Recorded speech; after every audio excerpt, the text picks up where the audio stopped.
No no no no. अरे बाबा जी ये क्या हो गया, कहीं कुछ ज्यादा अनुलोम विलोम तो नहीं कर लिया? अब आखिरकार बाबा जी इस वीडियो में ऐसे क्यों नाचते हुए नजर आ रहे हैं, बात करेंगे इसके बारे में। ऑल्सो अभिजीत दिपके को बीजेपी अपने पार्टी में लेना चाहती है। कि बीजेपी में आ जाओ, अच्छा रहेगा तुम्हारे लिए, तुम्हारे परिवार के लिए। अबे इसको कैसे डिफेंड करेंगे आईटी सेल और गोदी मीडिया वाले? गजब बेइज्जती है। ऑल्सो बीजेपी बहुत कोशिश कर रही है जेनजी को पटाने की, लेकिन जेन अल्फा इनके हाथ से निकल चुके हैं। एंड जेनजी के बाद अब देश के अलग अलग कोनों में जेन अल्फा स्कूल के बच्चे प्रोटेस्ट कर रहे हैं। इनको भी एंटी नेशनल बोलोगे क्या? शिक्षा विभाग और सरकार से हमारी ये मांग है कि PM3 स्कूल और यहाँ पे एक भी टीचर है, सेकंड ग्रेड के एक भी टीचर नहीं है। और जंतर मंतर का प्रोटेस्ट, उसके बाद धर्मेंद्र प्रधान का इस्तीफा, उसकी खिसियाहट नहीं निकल के दे रही, इससे कैसे डील करेंगे हमारे मोदी जी? ऑल्सो हर तरफ से इस टाइम पर सिर्फ एक ही सवाल सामने आ रहा है कि अमित शाह कहां पर हैं भाई? इतना सब कुछ चल रहा है देश में, अमित शाह नजर क्यों नहीं आ रहे? सफेद कपड़ा सर नहीं, सफेद नहीं है, नीला कपड़ा है, नीला। बट सबसे पहले शुरुआत करना चाहता हूं गोदी मीडिया के साथ, क्योंकि गोदी मीडिया इस टाइम पर डिवाइडेड है। आधे गोदी मीडिया वाले लगे हुए हैं जेनजी को पटाने में, जेनजी को समझाने में, एंड दूसरे आधे गोदी मीडिया वाले लगे हुए हैं जेनजी को गाली देने में। मतलब इनकी हालत उन कपल जैसे हो चुकी है जो डिसाइड नहीं कर पाते कि हम एक दूसरे से प्यार करते हैं या फिर नफरत। अब नफरत के मामले में तो सुधीर चौधरी है ही, एंड ऑब्वियसली जहां पर नफरत है सुधीर कैसे ना हो, लेकिन प्यार एंड समझाने के मामले में अमीश देवगन ने यहां पर करके रख दिया है लवड़ेन भोज्यम। तो मैटर यहां पर है कि अमीश देवगन ने लवड़ेन भुज्जम वाला जो मीम चलता है एंड जेनजी में ही सबसे ज्यादा चलता है, उसको एक्सप्लेन करने की यहां पर कोशिश करी कि जेनजी को समझाऊंगा कि मोदी जी ने क्या बोला था, एंड खुद ही गलत बोल दिया। एक बहुत ही सुंदर श्लोक है, मैं पढ़ के सुनाता हूं।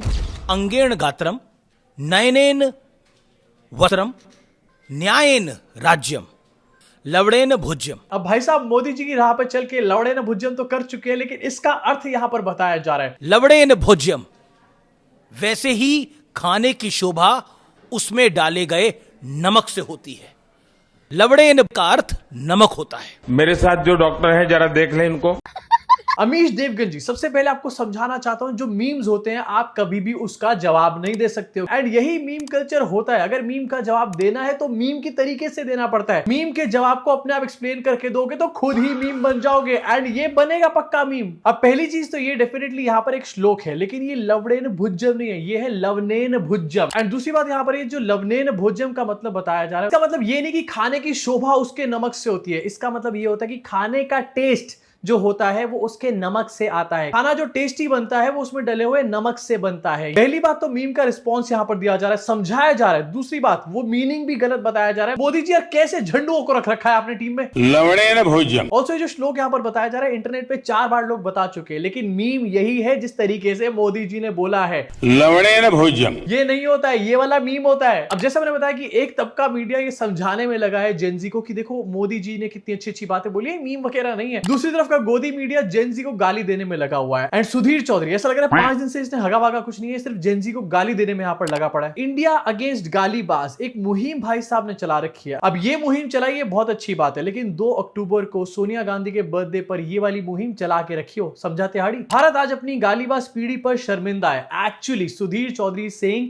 कि भारत अपने जेनजी लोगों के ऊपर शर्मिंदा है। एंड क्यों? गाली वगैरह की वजह से नहीं, क्योंकि झुकना पड़ गया मोदी जी को इनके आगे। अब देखो यहाँ पर कुछ वीडियोस को दिखाकर कहा जा रहा है देखो इस लड़की ने गाली दी, उस लड़की ने गाली दी। अब गाली देना डेफिनेटली गलत है, लेकिन गोली चलाना भी तो गलत है। पेलेट गन क्यों चलाई स्टूडेंट्स के ऊपर? इसके बारे में बात करने की औकात नहीं है भाई साहब की। अब देखो पुलिस एक्शन लेने के लिए आपको किसी लड़की की फोटो सोशल मीडिया पे दिखाने की जरूरत नहीं है। आप जा सकते हो पुलिस स्टेशन एंड एक्शन हो सकता है, लेकिन फोटो दिखाने से वो लड़की कितनी अनसेफ हो जाती है। एंड इसका प्रूफ आपको यहाँ पर दिखाना चाहता हूँ, ब्लर करके आपको दिखाना चाहता हूं, बट ये एक ट्वीट है बॉइल्ड अंडा नाम के अकाउंट का, जिसका खुद का नाम है अमित लेली स्लेयर। ये लैंग्वेज के बारे में बात कर रहा है। इसने इस लड़की का यहाँ पर आईडी मेंशन कर रखा है, इसका ऑफिस कहां पर है मेंशन कर रखा है, कौन से सेक्टर में है, ये किस जगह पर काम करती है, ये सब चीजें इस बंदे ने यहाँ पर मेंशन कर रखी है। अब जरा खुद सोचो इस बंदी के साथ अगर बाय चांस कुछ उल्टा सीधा कुछ गलत हो गया तो इसका जिम्मेदार कौन होगा? किसने इसकी सारी डिटेल्स यहाँ पर लीक करी है? शर्म आनी चाहिए इन लोगों को। ऑल्सो ये सिर्फ इस लड़की के बारे में नहीं है, एंड ये बात मैं प्रूव यहां पर कर सकता हूं। कल बीजेपी छत्तीसगढ़ ने एक और ट्वीट करके डाला जहां पर लिखा हुआ था कौन सी सोच वाले जेनजी आप चुनेंगे। एंड एक तरफ यहां पर रील लगा रखी है जेनजीज की जो प्रोटेस्ट कर रहे थे, दूसरी तरफ एक और रील जहां पर एक जेनजी बच्चे को प्रेसिडेंट जो है वो अवार्ड कर रही है। एंड उस रील के नीचे क्या लिखा हुआ है जरा ये आपको दिखाना चाहता हूं। वैसे इस रील में कोई गाली नहीं है मोदी जी के लिए,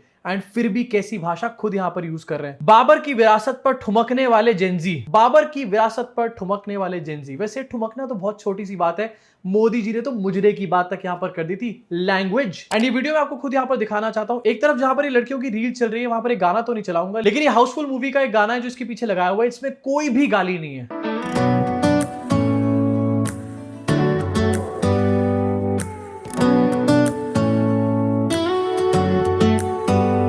एंड दिस क्लियरली शोज कि इनको किसी गाली देने वाले से कोई तकलीफ नहीं है। एक्चुअली में इनको तकलीफ है उन जेंजी लोगों से जो इकट्ठा हुए, साथ में आए एंड जिन्होंने सरकार को झुका के रख दिया। एंड ये बात भी पूरी तरीके से लिख कर रख लो कि आज तो ये सिर्फ गाली देने वाले लोगों के ऊपर एक्शन कर रहे हैं क्योंकि इनके पास एक वैलिड ग्राउंड है, लेकिन कल को ये ऐसे लोगों के पीछे भी आएंगे एंड इनफैक्ट आ भी रहे हैं। बट इसी के बीच में हमारे बाबा जी जो है वो पूरी तरीके से मस्त है। नो नो नो नो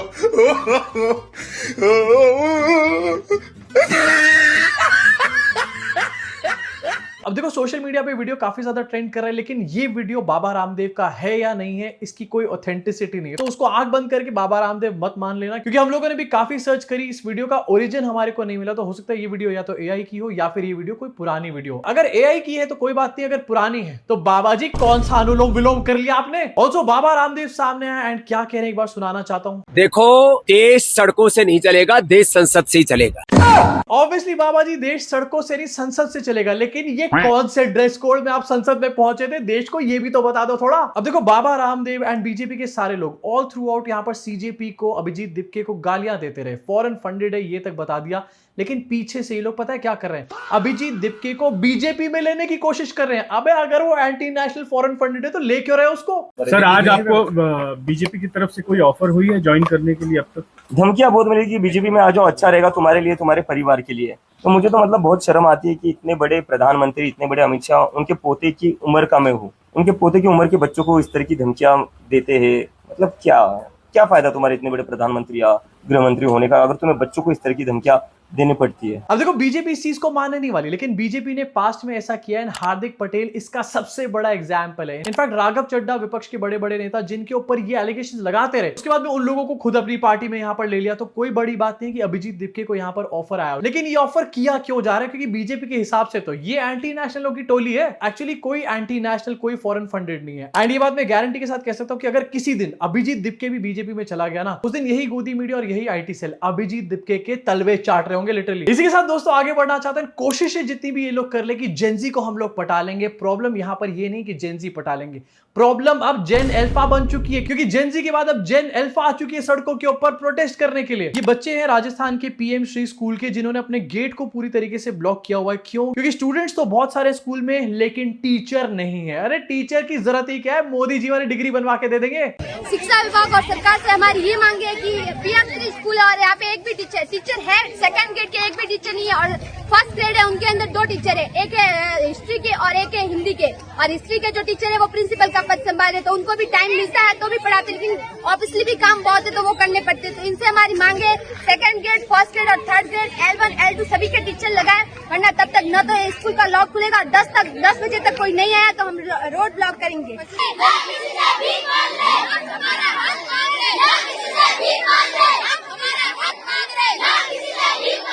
भाई सीरियसली सबसे पहले मैं सैल्यूट करना चाहता हूं इन बच्चों को, एंड इससे देखकर लग रहा है कि कुछ तो हमारे देश में बहुत बड़ा बदलाव यहां पर होने वाला है। जंतर मंतर पे लाखों स्टूडेंट साथ में आए, धर्मेंद्र प्रधान का इस्तीफा हुआ, एंड अब उन बच्चों को ये बात समझ में आ चुकी है जिनको जेन्युइनली पढ़ाई करनी है कि अगर अपनी मांगों को पूरा करवाना है तो प्रोटेस्ट के अलावा इस देश में एजुकेशन सिस्टम को सुधारने का कोई रास्ता नहीं है। एक्चुअली प्रोटेस्ट नहीं है, मोदी सरकार के मुंह पर तमाचा है। एंड दिखाना चाहता हूँ राजस्थान के सिर्फ एक जगह नहीं, और अलग अलग जगहों पर भी ऐसे ही प्रोटेस्ट चल रहे हैं। इनफैक्ट बिहार में भी ऐसे ही प्रोटेस्ट देखने को मिल रहे हैं। अब जेनजी के ऊपर एफआईआर करके उनको तो बदनाम कर लोगे, लेकिन जेन अल्फा का क्या करोगे? चींटी अगर हाथी की नाक में घुस जाए ना तो हाथी पागल हो जाता है। अब देखो देश में इतना रायता फैला हुआ है, एंड मोदी जी बीच बीच में रील बना रहे हैं। कल भी एक रील बना के डाल दी थी, लेकिन अमित शाह कहां पर है भाई साहब? अमित शाह किसी को नजर नहीं आ रहे। संसद के अंदर तो पता नहीं, लेकिन कांग्रेस के ऑफिस में अमित शाह नजर आ रहे हैं। अमित शाह का इस्तीफा यहां पर मांगा जा रहा है, एंड राहुल गांधी ने पूरी प्रेजेंटेशन दी जहां पर अमित शाह से अकाउंटेबिलिटी यहां पर मांगी गई है। स्टूडेंट प्रोटेस्टर्स के ऊपर जो पैलेट गन्स चलाई गई, जो टीयर गैस फेंके गए, उसकी अकाउंटेबिलिटी यहां पर मांगी जा रही है। पिछली बार अकाउंटेबिलिटी मांगी गई थी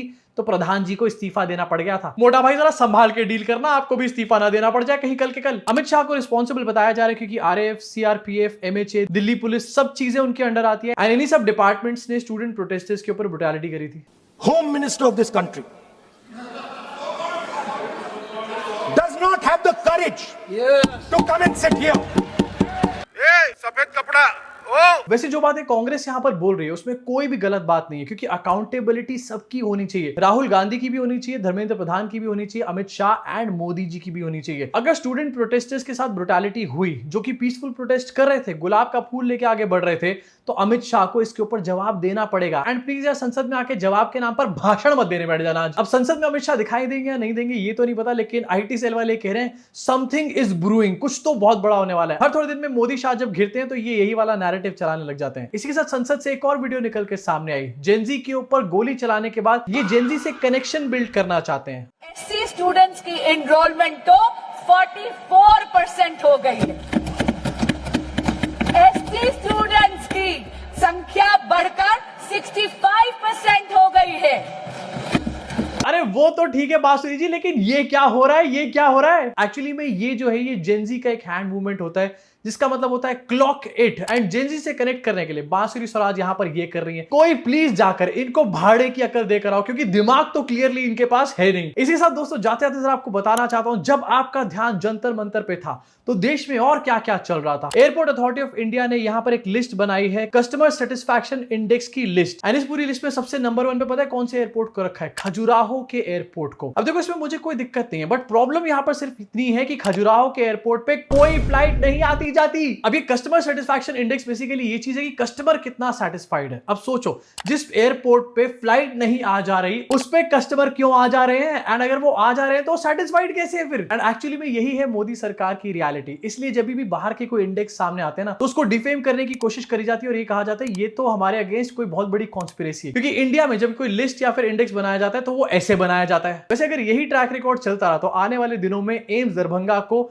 बेस्ट एम्स का अवार्ड जरूर मिल जाएगा हमारे देश की सरकार के द्वारा। अब इन सब चीजों के बारे में आपका क्या सोचना है नीचे कमेंट सेक्शन में भी भड़ास को जरूर निकालना। मैं आपसे मुलाकात करूंगा इस चैनल के अगले वीडियो में।